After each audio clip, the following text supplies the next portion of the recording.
I'm delighted to announce that my new book, Principles of Economics, is now available. You can order the hardcover and the ebook now from my website, Saifedean.com, and it will be available from June 21 from Amazon and online and offline bookshops worldwide.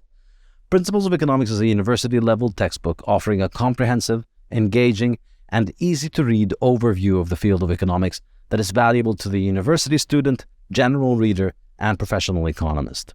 This book is the culmination of 4 years of hard work and 20 years of learning and teaching economics at university level. It is everything I wish I had in a university economics textbook. Rather than confuse the reader with arcane theoretical models and irrelevant analysis of aggregates, this book is unapologetically Austrian in its approach, using the clear written word to introduce the principles, methods, and concepts of economics in a readable, engaging, and informative manner. You can also get the ebook by becoming a member of Saifedean.com, where you can join our weekly seminars, which discuss economics, Bitcoin, and much more, and also host special guests, which you can listen to in this podcast's episodes. The Bitcoin Standard podcast is brought to you by Crowd Health. Crowd Health is the Bitcoiners' answer to fiat health insurance. If you listen to the show, you've probably heard me rail against the problems of modern healthcare and health insurance. Crowd Health is a brilliant new solution to this problem that leverages the power of Bitcoin to help people get affordable healthcare. Crowd Health holds its cash reserves in Bitcoin. It negotiates with healthcare providers on your behalf and gets you much better rates by offering to pay them cash, upfront, without having to go through the expensive bureaucracy of modern healthcare insurance. It's a solution that works better for healthcare providers and for patients by disintermediating large insurance companies who have the wrong incentives and are constantly raising costs. I'm very happy to have signed up for Crowd Health, and I'm really excited to support them as they disrupt the fiat health insurance industry. Go to joincrowdhealth.com and use the discount code SAIF, S-A-I-F, and you'll get the first 6 months for $99 only. Coinbits. Coinbits is a great way to introduce your pre-coiner friends and family to Bitcoin. Get them set up in under a minute and help kickstart their journey by turning everyday spare change into Bitcoin. This Bitcoin-only app takes the uncertainty and fear out of Bitcoin saving by rounding up debit and credit card purchases to the nearest dollar, then using the difference to buy Bitcoin. Set it, forget it, and let the app automatically tax your high-time preference spending by saving the hardest money ever. Want to save in Bitcoin faster?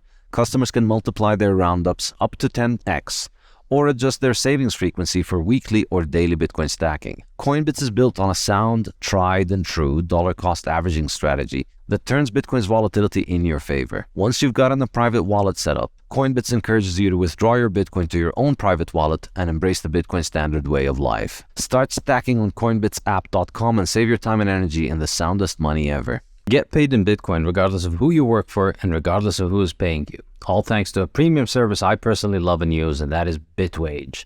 Thanks to Bitwage, I receive my book's royalties in Bitcoin. It is cheaper, faster, and easier. It is a true set it and forget it system, and Bitwage has been offering this premium service since 2014. Anyone can sign up and use it right away. No restrictions or limits, fully non-custodial. You can even split your incoming payment. Get part in Bitcoin and part to a bank account you specify. It could not be easier, and I cannot recommend Bitwage highly enough. Go to bitwage.com and sign up now and get paid in Bitcoin with your next payment or salary. Hey everybody, Tom Woods here. I'm so happy to have our old friend Saifedean Ammous back with us today. He is, of course, the author of the internationally renowned book, The Bitcoin Standard, as well as the follow-up, The Fiat Standard. We've talked about both those books. He's an independent scholar, but he's got credentials as long as my arm, and he's produced the fruit of 4 years of labor, which, as we know from reading his book, has nothing to do with how highly valued it is, and it's called Principles of Economics. And I am going to tell you, Saif, that there are a number of books that are kind of introductory works to get people knowledgeable about the Austrian School of Economics or about economics in general, but they're either too elementary or, I don't know, they leave something to be desired. I am not saying this just because you're here. This is going to be the book I recommend to people from now on when they say, I want to know some economics, or I want to understand the Austrian school. What are you people talking about? Without a doubt, no hesitation whatsoever, it's going to be your book. No hesitation whatsoever. This is an absolute masterpiece. And so my first comment to you is a comment only and not a question. Just congratulations. Wow, thank you so much, Tom. This means a lot coming from you. I spent a lot of time thinking about how people like you would like this book, and It's a huge relief to hear that you like it. Thank you so much. It means a lot. Well, it's written for the intelligent layman in a way that never talks down to him and is written at exactly the right level. So it's not a whole lot of jargon either that only economists would know. It's just the right level. It's perfect for what it seeks to be, which is a principles book. So let's dig in. Now, obviously, when you're talking about a book like this that is systematically presenting the field of economics, it's a little different to do a podcast interview about it. I don't really think it's possible or even desirable to try to reconstruct every building block of economics with you. Instead, what I've done is I just picked out some topics that I think are important or where you take, let's say, a controversial position, which is like every other page, but even a controversial position maybe within the Austrian school, and talk this through a little bit. But before we do that, let's start with, you say in the book that this is an unapologetically Austrian overview of economics. So if you have a 1-minute elevator pitch to give about Austrian economics, how would you describe its distinguishing features? I guess the most important thing is that it is not government propaganda. That's the most distinguishing feature. And then that leads to the fact that it approaches economic phenomena with the intent to understand them, whereas government propaganda economics approaches them from the perspective of, we need to answer questions for policymakers about how to manage the economy best. So this is not policy oriented. It doesn't attack the questions of economics from a policy oriented framework. You may arrive at policy conclusions, but it is a scholarly study of the phenomena of economics and the things that people decide and how people act. And of course, the primary way in which Austrians do that is that they look at human action. They look at how human beings act and how their actions cause economic phenomena to take different shape and what are the implications of these actions, which is the fundamental difference with mainstream economics, because mainstream economics posits all kinds of forces that can be measured through aggregate statistics, which they then conclude will result in helping us understand economics by analyzing how these aggregates are related to one another, which we can do in the same way that physicists look at physical metrics. So weight, mass, pressure, volume, speed. You look at all of those things and you can establish scientific relationships between them. And quack economics, as I like to call it, mainstream economics, attempts to just copy that into studying economic action.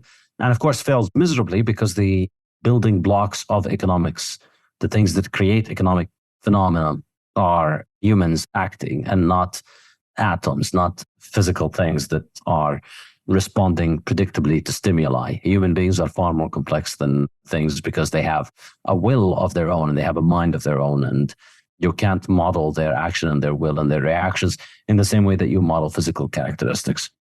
So do you take a position on the issue of the proper method of economics? Because there is even some disagreement about this within the Austrian school itself. While writing the book, I tried to kind of avoid discussing methodology and academic debates too much, and I wanted to just get to the meat of the matter. I wanted to get to, how do I explain the concept of capital? What is capital? Why is it important for somebody living in the world today to have a good understanding of capital and how it works? What are capital markets? What is economic calculation? All of these really important concepts that are in Austrian economics, they're quite difficult to explain simply. And for me, the motivation was, how do I get this idea across? And to do that, I've had 10 years of experience as a university professor communicating different ideas in economics. And I think getting into these debates about what is the correct methodology and how to approach it can be off-putting. In fact, one thing, I don't know if you noticed this, but I think in the entire book, I barely ever use the word praxeology. The book is praxeology. It follows praxeological method. But from my experience, I just always found that every time I use that word in class, the students just lose track of what I'm trying to communicate. Immediately, they get this idea that this sounds weird. Praxeology, what is he trying to sell us? Is this some kind of cult? Is he trying to get us to join something? It's just a word that's not intuitive. So the hard thing about writing sometimes is to try and simplify things. I think it was, I'm not sure if it's Oscar Wilde or Mark Twain, or one of these authors who once said, I would have written you a short little letter, but I didn't have time. It's Yeah, difficult. I heard that Plato said that. So I don't know where that came from, but whoever said it was onto something. Absolutely. It's easier to rant. Anybody can just hit their fingers on the keyboard and make thousands of words. It's very difficult to get your point across in a few words or in a few pages.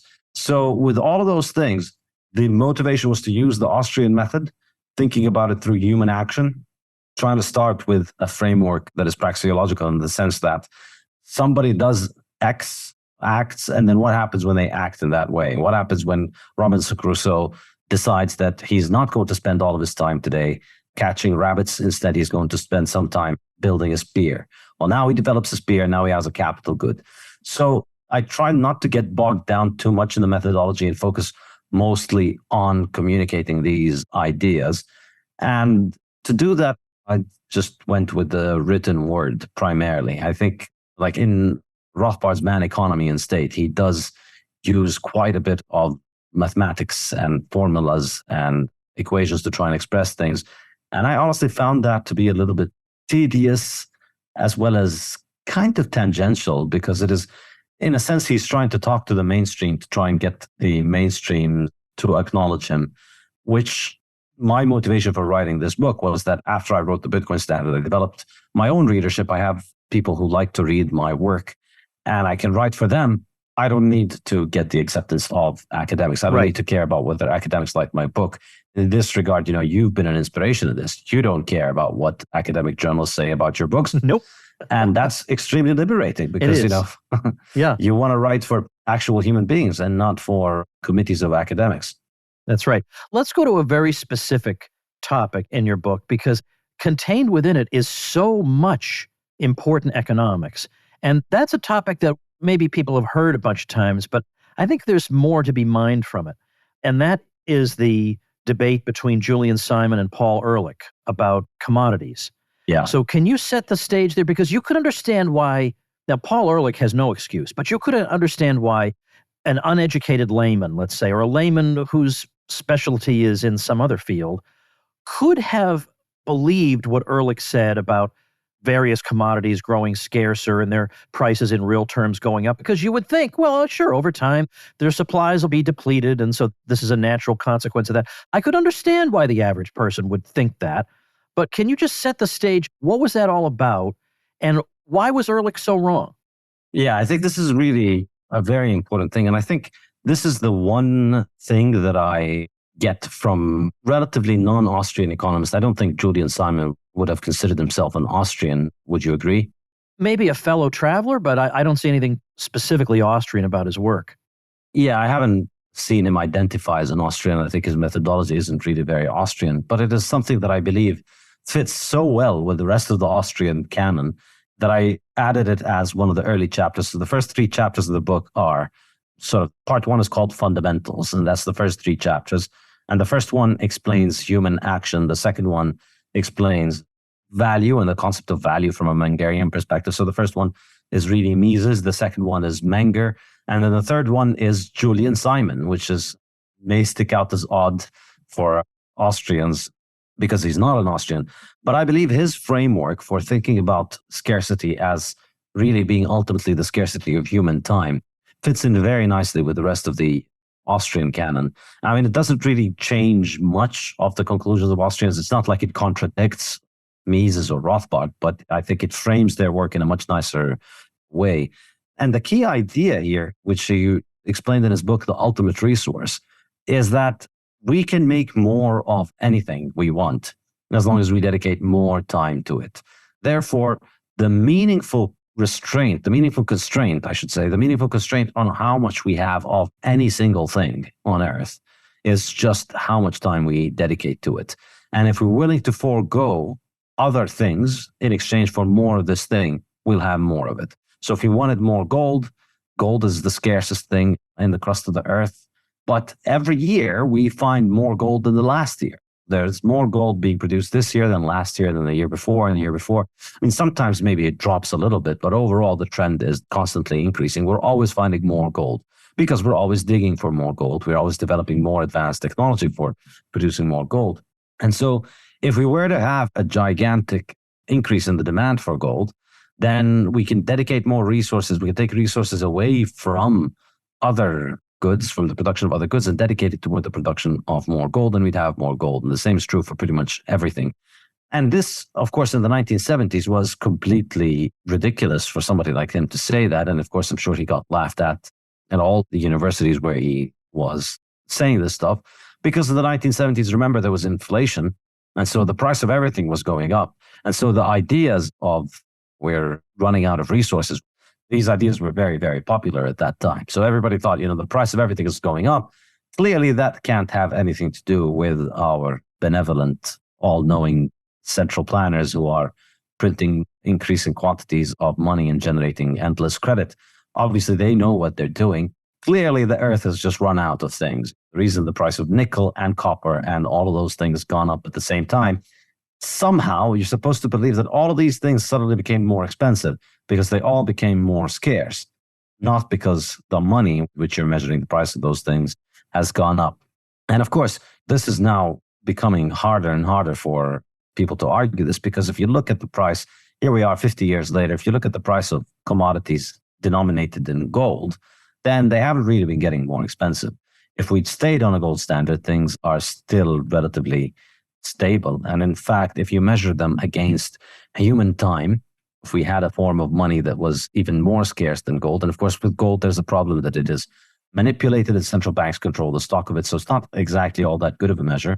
Arguably, if we had a better form of money that wasn't manipulated by central banks, then we'd have prices of everything drop. And in fact, if you measure them in terms of human time, which is what Julian Simon suggests, if you look at how many hours you need to work to obtain a particular good, you see that over time, the prices of all those things continue to drop. 40 years ago, the average worker had to work for, say, this many hours to obtain a bushel of corn. Today, he needs to work a quarter of that time, perhaps, to obtain the same bushel of corn.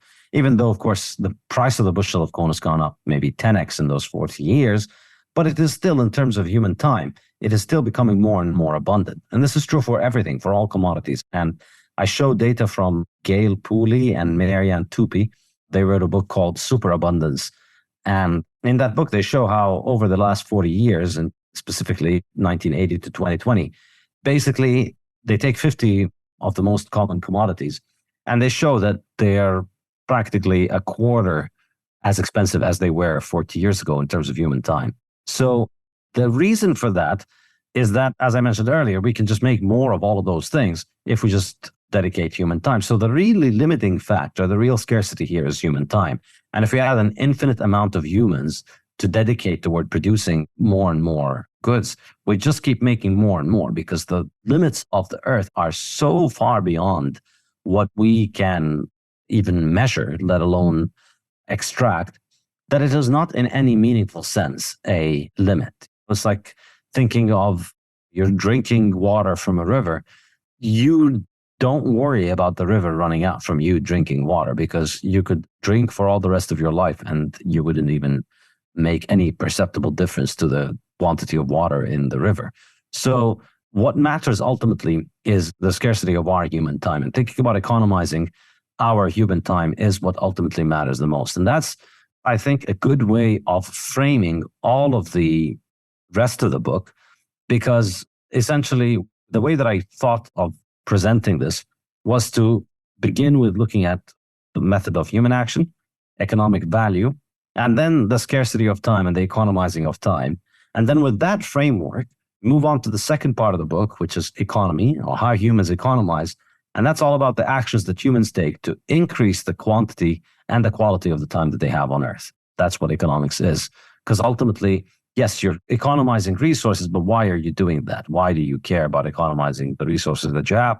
It's ultimately to increase the quality of time that you have, provide yourself with subjectively valuable things, and to increase the quantity of time, to increase your livelihood, to avoid early death, to try and live as long as you can. And so with that framework, we can then move on to what are the things that humans use to economize. And that's part 2 of the book. So the first chapter of that, chapter 4, discusses labor. That's the basic thing that we do. We work, and so we can make our lives better. Then property. We start taking property. So I explain the concept of property. And then one specific form of property, which is my favorite kind of property, capital. That's chapter 6. What is capital? Capital as property that is owned, not for its own sake, but for the sake of producing other property. And then chapter 7 looks at technology, and chapter 7 looks at energy and power and how we direct energy and power toward our economizing decisions. So this I find to be a useful framework to begin to introduce economizing.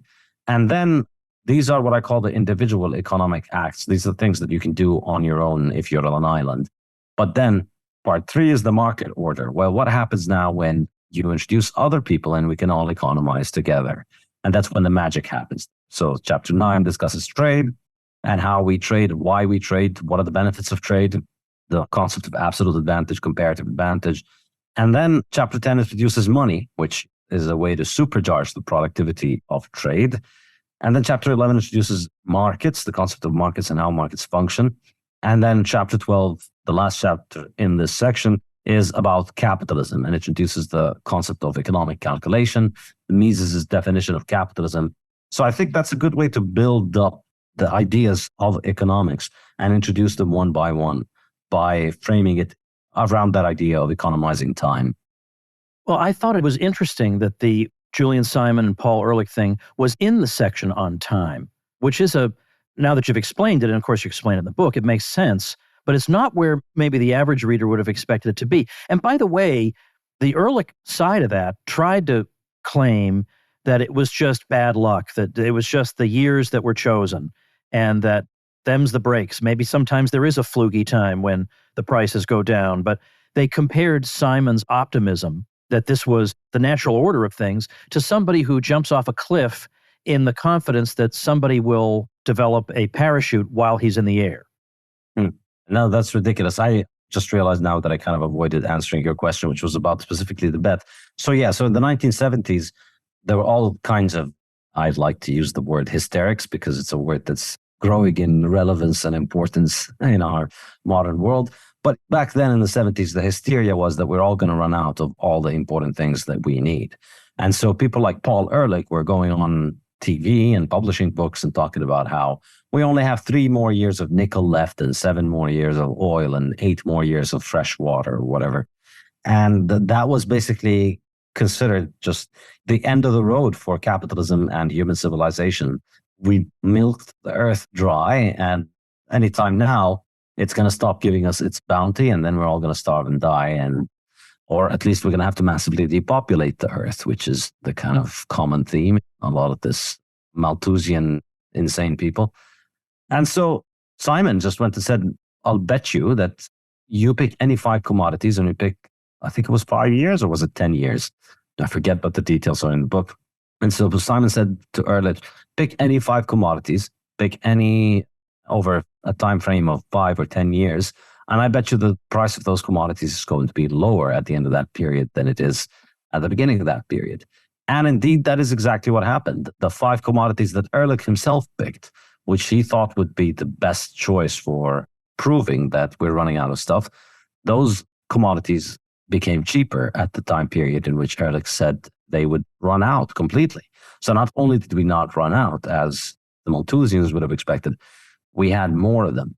And the reason is, of course, because once we get more demand for those things, once demand increases, more people become rich enough to command more of those goods. More people want iron and nickel and copper and all of these goods for their electronics and their industrial applications and all kinds of different uses. Well, that just generates more demand, and more demand generates more economic incentive for people who produce those things to make more and more of them.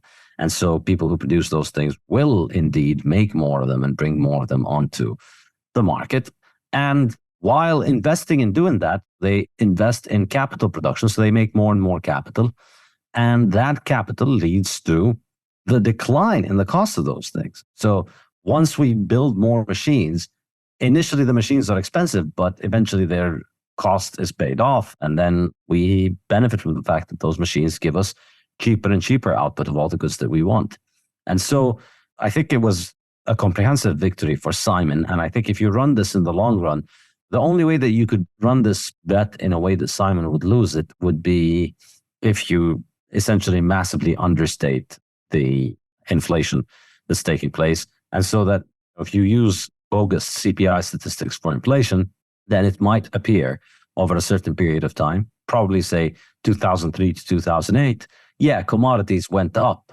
But commodities went up if you're comparing them to CPI, which is a bogus metric meant to make people think that there is no inflation. But then what happened in 2009 and 2010, and then what happened in 2020, the prices of all these commodities crashed back down. So, of course, the notion that we're running out of any of these things is ridiculous. What we are really suffering from is inflation. That's the real issue. I want to bring up another quick thing, and then we'll postpone the rest of the conversation to another episode. But you take a position that's a little bit controversial, even among Austrians, but I'm not sure how fully Austrian the Austrians involved are. But that has to do with, in your discussion of labor, the question of whether involuntary unemployment is possible on the free market. And you say no. And I remember there was a public debate about this. I mean, it was just kind of a back and forth blog style debate where one side was saying, look, Mises says this clearly, that if you understand the terms correctly, there is no such thing as on a purely free market involuntary unemployment. And the other person, I won't name his name because I'm too nice of a person. The other person said, Mises never said that. So the first debater produced the passage, said, here you go, here's Mises saying it. And then the other person shifted the goalpost and said, oh, now you're going to believe something just because somebody says it? Well, the point was you were denying that he said it, so therefore I produced the passage. You know, I mean, it was just dumb. But what do you actually mean by that? And what would be the difference between unemployment on a free market and unemployment under statism? The two main ways in which unemployment is created are monetary policy and minimum wage laws.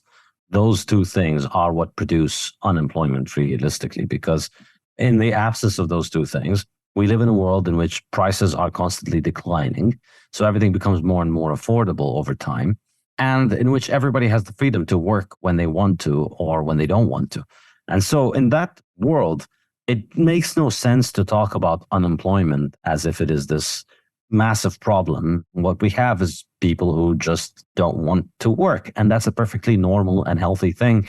Nobody works all of their life, every day, every hour. People need to sleep, need to eat, to have a family, need to perhaps even have some leisure if they're lucky enough. And there are times in people's lives when it doesn't make sense to work. You know, you want to take a break, you want to focus on something else, you want to retire, you want to stay at home, take care of the kids. These things are common. And so it's just a simple market decision. And, choosing to sell your labor is no different than choosing to buy apples or sell apples. It's just another economic good. And so on a free market, maybe these are the prices that are being offered for me to work at this point. This is the skill set that I have. This is what people want to pay for me. Well, if at that price I don't want to work, well, this is not involuntary unemployment. I just don't want to work at this price. I don't have a right to force people to pay me what I think I am worth. I can only ask them to pay me what they think I am worth. And so this notion that I have a claim to society that owes me a certain salary because that's how special I think I am is, I think, the root of the problem. The problem is that that's the absurdity of the definition on a free market. Now, in the statist world, the reason we get unemployment is A, minimum wage laws, which make it so that it's not possible for some people who want to work to get employment at the productivity that works for them because their productivity is considered essentially illegal. It's a level of productivity that's illegal to work at. So you're able to contribute to my business at $10 an hour, and I'm happy to pay you those $10 an hour, but there's a law that says I can only pay you $15 an hour. So in that case, yeah, you would be involuntarily unemployed because I would get into trouble with the law if I were to employ you at the rate that works for us. And of course, the long-term implication of this is not just that you're not working today.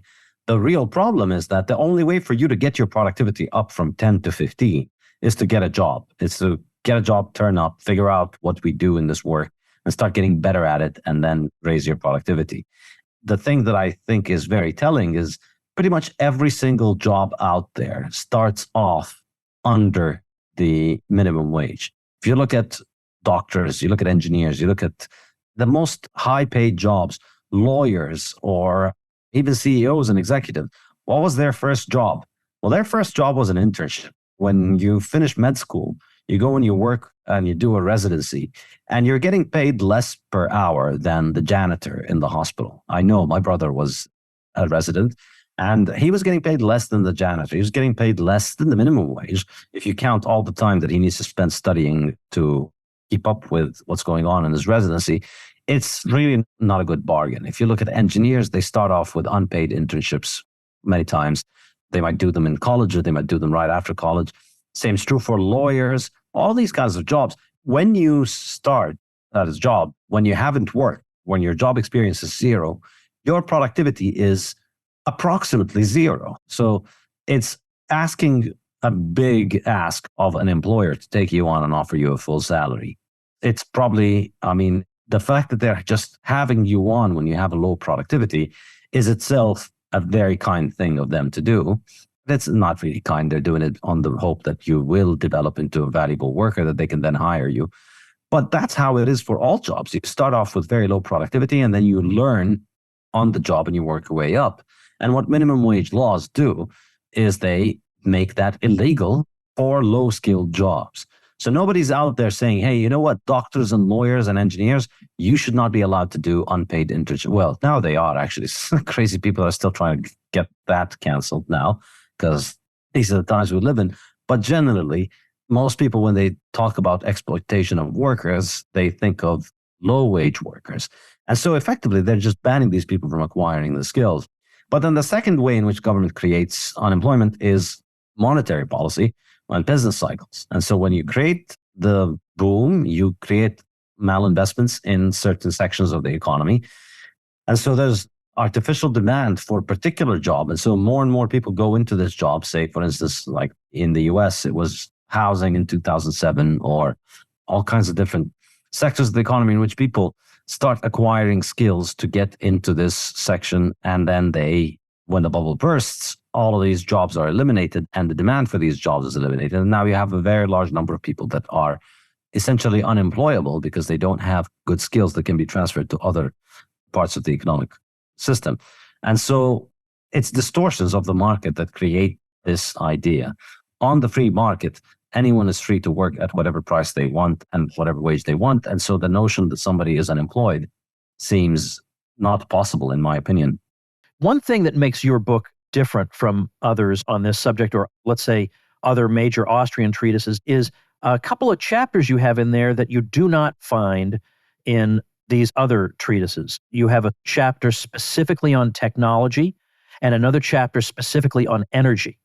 And those stood out to me because, as I say, you don't see that in Man, Economy, and State, for example, or Human Action. But you make a good case, certainly when you talk about energy, especially in a day and age when the sources of energy that we might normally want to rely on are being demonized, and we're being urged to substitute inferior sources of energy. So it's important to understand energy, its significance, and what the economics of energy is all about. So can you, in your own words, explain why a chapter on energy in particular belongs in a general treatise? The case that I would make for this is that the economics of energy are an inseparable part of our economic decision making, and that if you really want to understand how capitalism became possible, if you want to understand the true power of capitalism and the real contribution that it has provided us, I think perhaps the most powerful way of doing so is to look at the amount of energy that human beings are able to consume because of the capitalist economic system. I mean, obviously, all economics textbooks will provide you with some more kind of subjective measures of the improvement of quality of life. Well, not necessarily subjective. There are some that are objective as well. So improvements in life expectancy, child mortality, prevalence of diseases, all of these things have improved markedly because of the market economy and because of capitalist advancement. But I think perhaps the most powerful way of explaining that is to think of how much capitalism has allowed us to consume energy. And I believe there are several very important implications of thinking about it this way. So the first one is, historically, all humans had access to their own body's energy.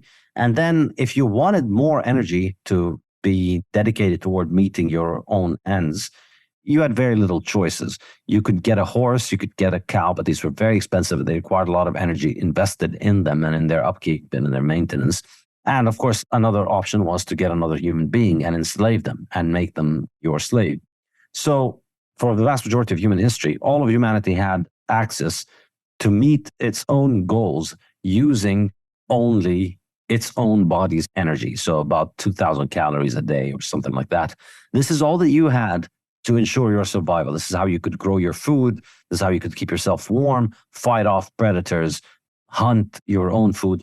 All of that, you could do it with your own hands and what your hands and feet and your brain could produce with the calories that you could consume every day. And that was it.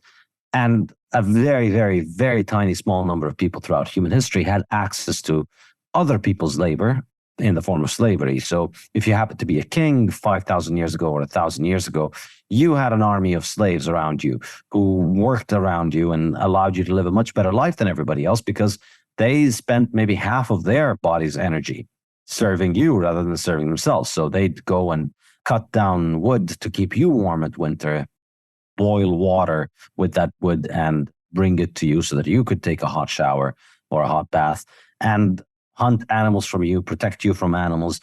So slavery was, of course, an extremely valuable thing. And I think it's a very powerful way of understanding the benefits of capitalism, to understand that what it has done to us now is that the average American today has the equivalent of the power of 200 slaves at his disposal every day. You know, if you think about how much energy your car, your heating system at home, your electronic devices, how much energy those things consume, it's the equivalent, roughly, for the average American of 200 human beings. So it's like you've got 200 slaves working for you to meet those things, but you don't have any actual slaves. All of their energy is put into these remarkable, miraculous energy sources we call hydrocarbon fuels, which are highly compact, highly packed with energy, and very mobile and very easy to move around to where we need them. And so this, I think, is a very powerful way of explaining how capitalism advances our life. And it's a very powerful way of explaining how we economize, because this is truly one very important way in which we economize. We think about how to move our energy in the most effective way in order to meet our subjective needs.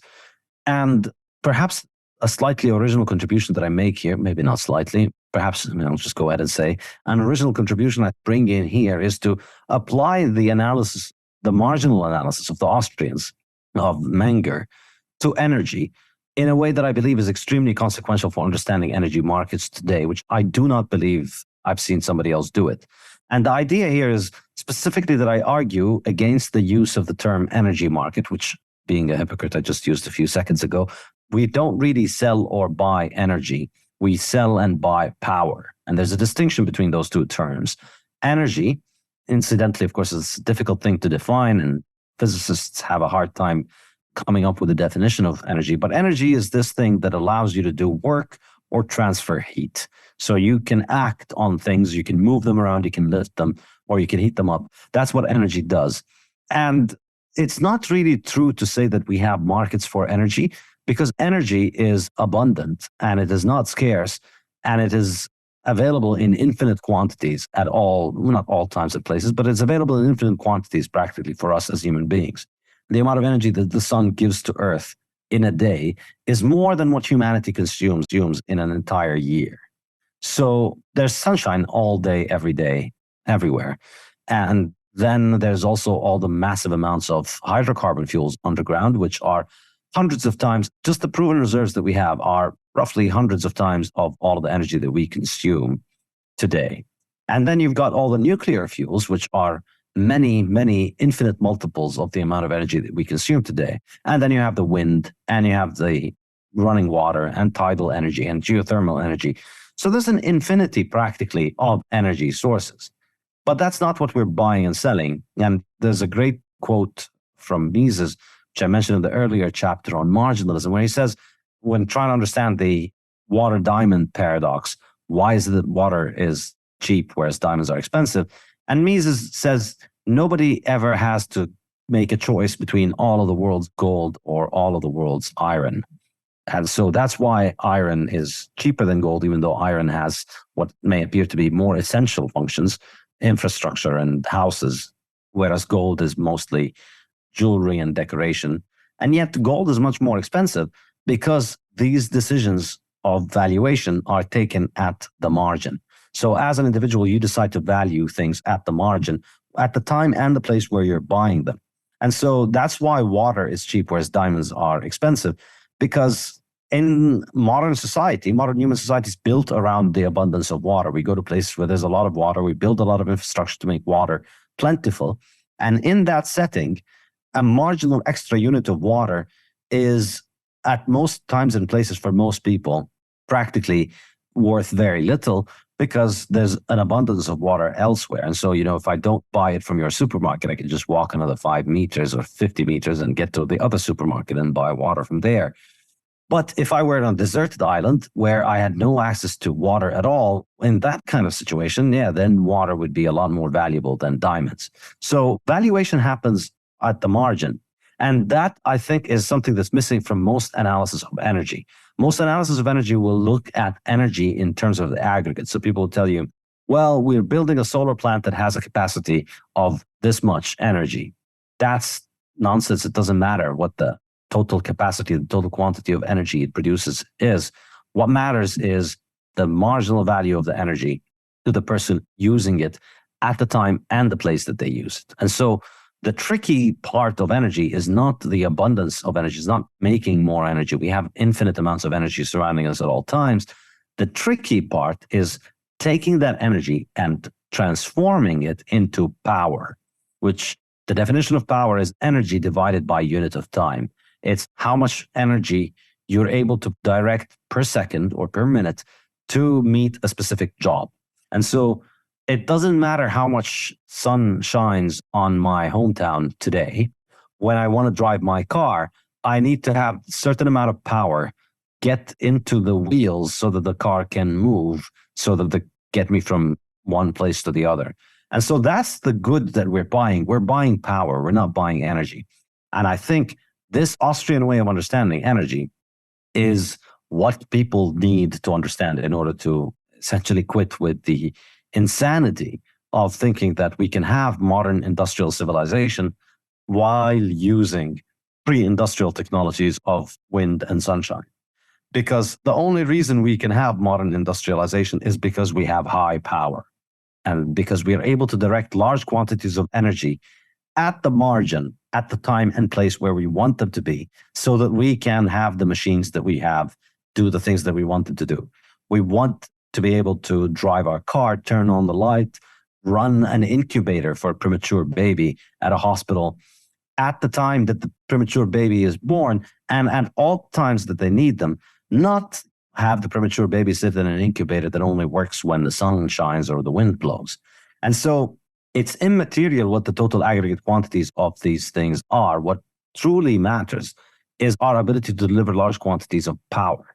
And so for that, you can see why hydrocarbons are so essential and so important and so really inextricably linked to capitalist civilization, because they're the only way that we can, well, not the only way perhaps, but they're the most effective way that we have for delivering large quantities of power on demand at the margin, at the time and the place where we want them.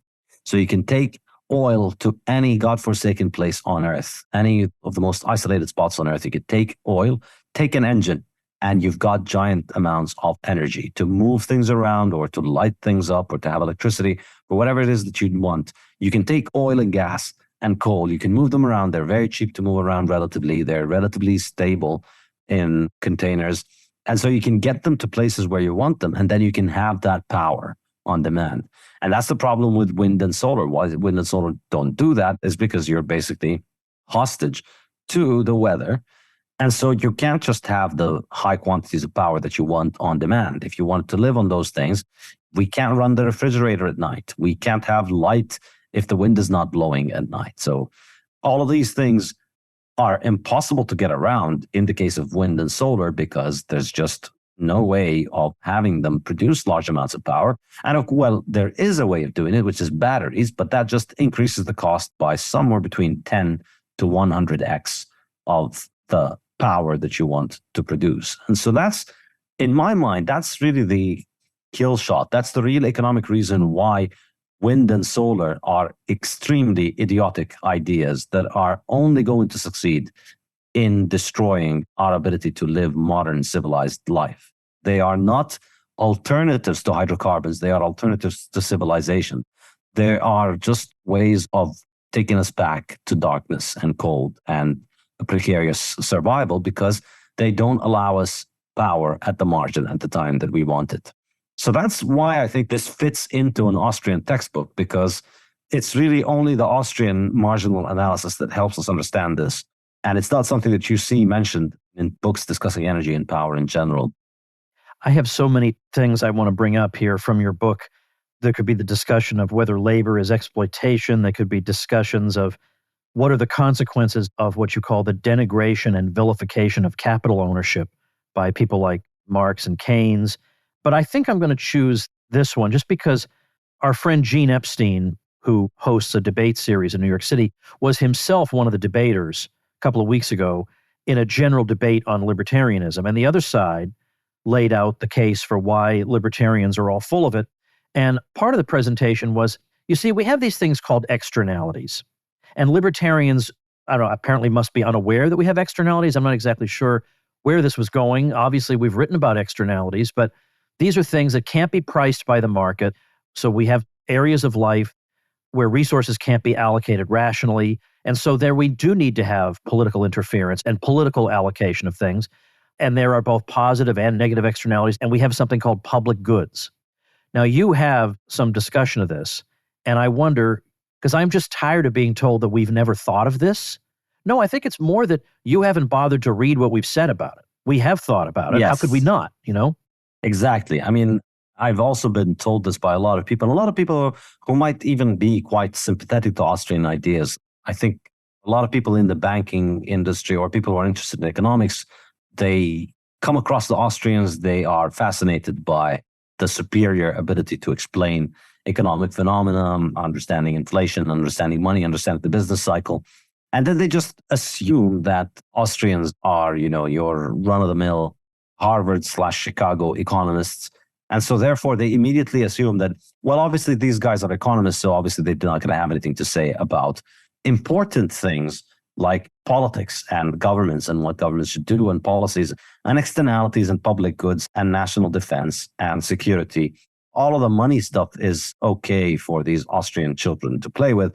But when it comes to that serious stuff, then you need the mass murderers, basically, and you need to have legitimate excuses for mass murder and taking people's stuff. And obviously, all of these Austrians are completely clueless. So the last section of the book, so as I said, I worked my way up earlier explaining what was going on in the first four sections. So the market order is the fourth section. And then the fifth section is the monetary economics. We discuss time preference, interest rates, the business cycle from the Austrian perspective. And then in the final section, I termed that section civilization, and I discuss defense and violence and civilization as the product of essentially a society in which people accept the premise of property rights, accept the sanctity of property rights, and don't violate each other's rights. And therefore, because of that, we get to live in an extended order where you can trade with others, where you can peacefully accumulate capital, where you have a certain amount of confidence in your ability to maintain your property. And that's what gives us civilization. And so I hope a lot of people read this, particularly people who think of themselves as critics of Austrian economics, but in reality are just very, very astute critics of their own ability to read, because they tell you, well, Austrians have no answer for violence. Well, what happens if somebody doesn't want to be a libertarian? What happens if somebody doesn't want to abide by the non-aggression principle? I think the predominant idea, and I see this a lot, I see it's a very common misconception. I see it among many Bitcoiners who get into Bitcoin for various reasons, then get to learn about Austrian economics. And then their conclusion is, well, sounds nice in practice, but obviously libertarianism can't work because we live in a world of animals, and a lot of people are animals, and a lot of people don't want to abide by these things. And it's funny to me because they seem to think that libertarianism means let's just keep asking everybody to be polite and nice, and then we'll get to live in civilization. And for them, this seems obviously ridiculous and unworkable.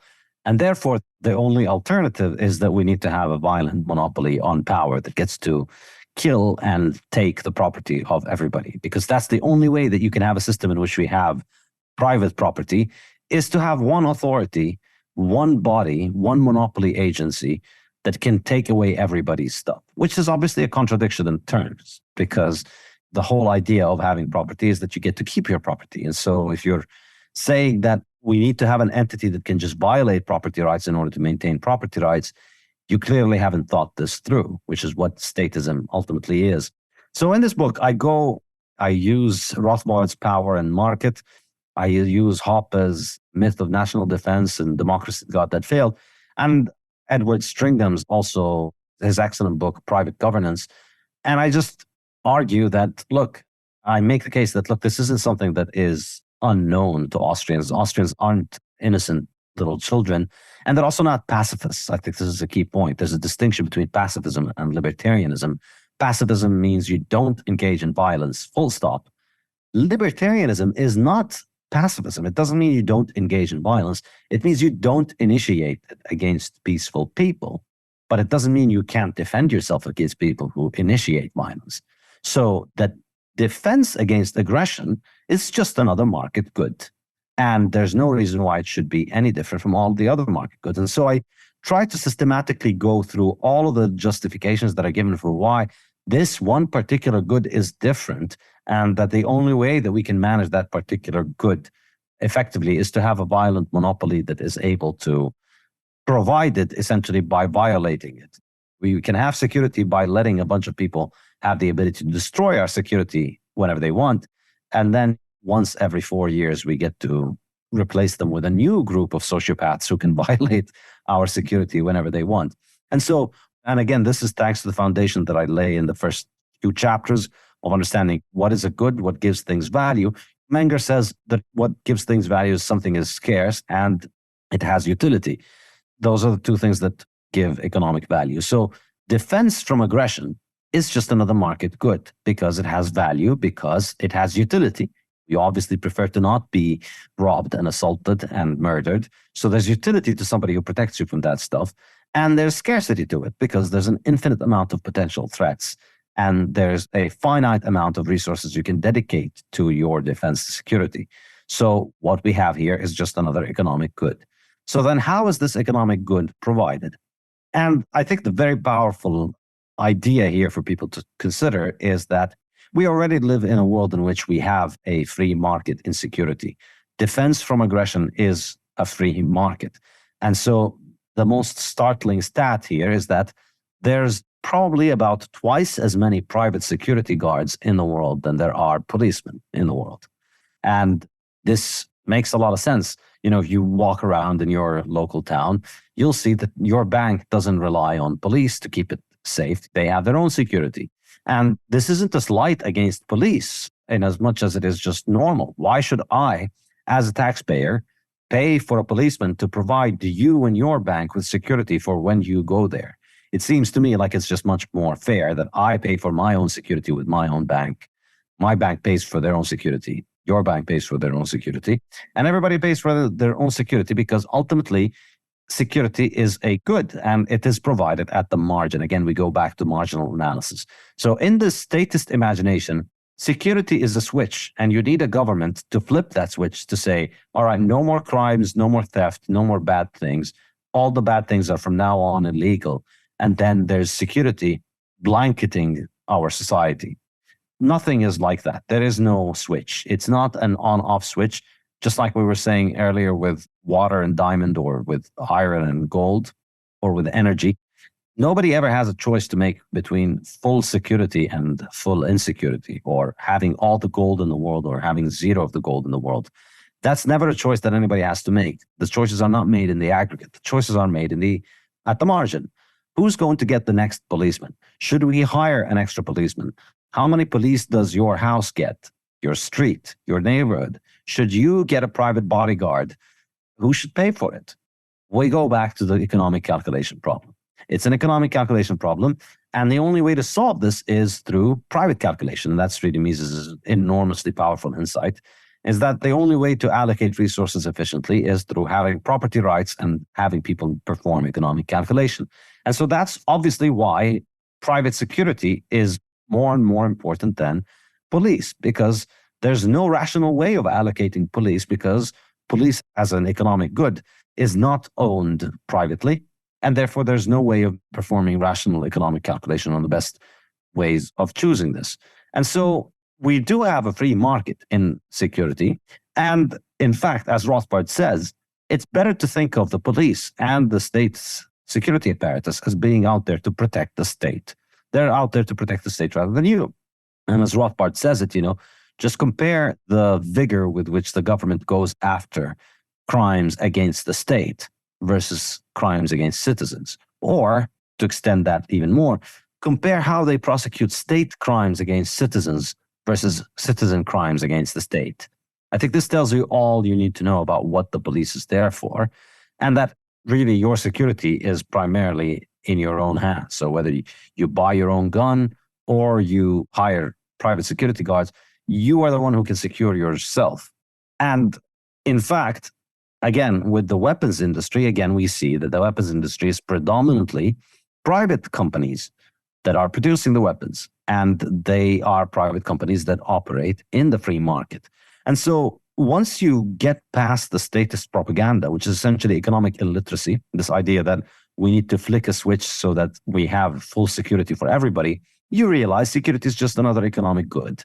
Everything from alarm bells to locks to guns to weapons to all forms of security guards, all of these things are economic goods, and increasingly more and more people are coming to treat them as economic goods because economic rationality prevails, and economic rationality leads people to act in a way that is in their self-interest. And so these are not things that Austrians haven't thought through. These are things that just people don't like to read because they have been very heavily propagandized with Keynesian and statist ideas. And so the conclusion from this, when I look at the market for defense and the market for protection, is that ultimately what we have is, with current governments and the enormous amount of power that they have over people's lives, we've got to a point in which the real threat to people's security and well-being is exactly the government. If you look at most of the world today, the vast majority of people are suffering from the problem of government. Government is robbing you directly through taxation. It's robbing you indirectly through inflation. It's robbing you indirectly by taking so much of your money to provide you with security that is completely dysfunctional. The US government spends trillions of dollars on security, and they have military bases in Korea and in Qatar and in Africa and in Latin America and all over the world. And yet children in Chicago can't walk to their local grocery store to buy groceries because Chicago is like a war zone. So imagine if all the money that you as a citizen of Chicago, all the money that gets taken from you in taxes and inflation and all other creative ways in which the government robs you, imagine if you had all of that money for yourself and you could spend it on security yourself. I mean, you could give every single person in Chicago a private bodyguard with the money that the state takes from them. Half of the population of Chicago would be employed as bodyguards for the other half of the population, and everybody would be a lot more secure. So the real challenge, and this is the point of the final chapter, is that if we are to have civilization, obviously I'm not doing it justice here, it's a lot more complex of an argument, but really what we want as a society is to have civilization, is to have a world in which we are able to give our children a life better than our life. And in order to do that, we need to have the freedom to accumulate capital, the freedom and security to be able to maintain that capital for the long term. And in order to do that, the biggest threat we face currently, I believe, is governments. And I believe there's a lot of reasons to be upset and depressed about how much more power governments have. And I, go through these. In the final chapter, I go through how government money, in particular, fiat money, destroys and undermines every single one of the methods of economizing that I had discussed in the previous chapters. So the book is about 18 chapters. It's 18 chapters. And in chapter 18, I go through chapters 3 to 17 and show how having money in the hand of the state and having a monopoly of violence in the hands of the state undermines every single one. It undermines our ability to work. It undermines labor markets. It undermines our ability to maintain our property. It undermines our ability to accumulate capital, to trade. It undermines our ability to have money as a market good. It undermines capitalism. It undermines economic calculation. And I go through these one by one, and it creates the business cycle and so on. So there's plenty to be depressed about. But there's also a very optimistic conclusion to the book and a very optimistic thread throughout the book, which is that throughout the book, what the book is the triumph of reason. The book is, well, we face this problem and then we figure out, hey, if we accumulate capital, like Robinson Crusoe is starving and he's hunting. So labor is a way that he gets over the adversity because he uses his reason and he realizes those rabbits are delicious. So he catches the rabbits and he eats them and he lives another day. And then he uses reason to come up with spear that will protect him from predators. And then he invents a capital good that hunts and produces more rabbits per hour of work. And so all along, we find that human reason continues to triumph. And capitalism is essentially a bounty program for human reason to solve our human problems. And that's what allows me to end on the positive note, which is that all of these problems are the problems caused by money, by government money. And so the more intense those problems, the bigger the reward for finding a solution for them and the more successful a potential solution is. And that is what I believe Bitcoin is. Bitcoin is the market's solution to this current threat that human civilization faces. You know, it used to be lions and bears and other barbaric tribes and people who don't respect our property, and it used to be nature and all kinds of things that have faced us as threats throughout history, and we found a way around them. Obviously, a lot of them, they killed a lot of people, those threats, but we found a way around them because of our reason. And I believe Bitcoin is how we're finding a way around this cancer that is government money, that is truly tearing apart the fabric of human civilization. I would like to end on that note because it's such a climactic moment, but I just can't help. I want to ask you one more thing. And I would love to, by the way, pepper you with follow-up questions. And if I were Joe Rogan and we had 3 hours, I would. But I've got a bunch of things written down. There's one more I want to ask you about. It's just a heading that you have on page 236. And I just feel like there's interesting Austrian wisdom tied up in it. And it's simply this: capitalism is entrepreneurial, not managerial. Now, what do you mean by that, and why is that important? Yeah, I think this is a very important point that Mises emphasizes. And I think Per Bylund as well likes to always keep banging on this point on Twitter. I'd say I put it in there for him because he's always reminding me of it. I think it's a very powerful point and it's very important. It's one of the many, many, many things that socialists get wrong about economics. Well, everything they get wrong about economics. That's not very special about it. But it's this idea that for many of the socialists, they think the economic problem is just about managing to allocate the resources that currently exist in a way that works, which to an extent, obviously it is. That is a problem. But that could be a solvable problem in a static situation. So today we live in a capitalist economy and this is how economic production is organized. Well, if we turned it into a socialist economy and we just had a government entity take over all the capital, we can keep everything as it is. You keep your job and you keep your pay. I keep my job, I keep my pay. And we just keep turning up. But instead of all of us working for the 10 fat cat capitalists that own the entire country, we now work for the one fat cat government that owns everything instead of the 10 capitalists. And then nothing changes, right? In fact, because it's the government is made out of angels, as opposed to evil capitalists, as we all know, then the government can, of course, just allocate those resources better because it cares about fairness. So instead of the rich people getting to have a fifth villa, we can take the money from the fifth villa and hand it out to thousands of poor people who get to have food for a month or something like that. And so this means better economic allocation. But the problem is that this completely ignores the idea of entrepreneurship, which is something that not only the socialists don't get, but it's also, mainstream economists don't have any conception of entrepreneurship because it doesn't fit into their models, because their models cannot accommodate an entrepreneur who basically shows up and tears the model apart. An entrepreneur shows up and says, you know what? No more typewriters, no more typewriter factory, no more typists as a job. We're scrapping all of that and we're doing personal computers and printers from now on. That's what entrepreneurship is. And it's highly destructive. Not disruptive, I should say. It's highly disruptive and it changes things and it creates a new world. And the real insurmountable problem for socialism is how to calculate for a future that has never existed before. It's much more difficult than calculating for the future that has existed. Let's just keep everything as it is. Well, what do we do when somebody invents something new? How do we invent something new? How do we live in a world in which new things are invented? And socialism has no answer for that. Well, having gone through this, let's say, whirlwind tour, and it's, I feel like I'm trying to give people, I don't know, like a tour of Vienna in 15 minutes. And it's interesting that I chose Vienna as my random city. I guess that's appropriate.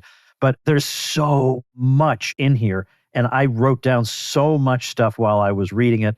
It's fantastic. It's so important. And especially, there are a lot of people out there who are not economists, let's say by profession, but who know some economics, but maybe have some gaps in their knowledge, or they never really learned it systematically, and they feel like they'd probably have to go through some big, long curriculum to do it. If you read Principles of Economics by Saif here, you're gonna have the knowledge you need. As a layman, more than the knowledge you need. And it's explained in a way that you will find instantly comprehensible, but not simplistic. It strikes a perfect balance. And I generally have complimentary words to say about books whose authors I feature on this show, because why would I have an author on who has written a bad book? I wouldn't waste my time. But I'm not usually this effusive in my praise. So that means you really should go get it. So number one, it'll be available at tomwoods.com/2351, our show notes page for today. You can also get it, I'm sure, from the usual online sellers. But no doubt you can also get it. Can I assume people can order, at least there are links to order, at Saifedean.com, Saifedean.com? Yes, absolutely. You can order it directly from my website. We fulfill to the whole world, basically. And yeah, you can also buy from most regular booksellers. Excellent. So please go do that. This is a fantastic and very, very much needed piece of work. So well done. And it must have been so extraordinarily satisfying to put that last finishing touch on it after all that work. So congratulations and thanks again. Thank you so much, Tom. I really can't tell you how thankful I am for all your kind words and for having me on your show again. It really means a lot. Thank you so much.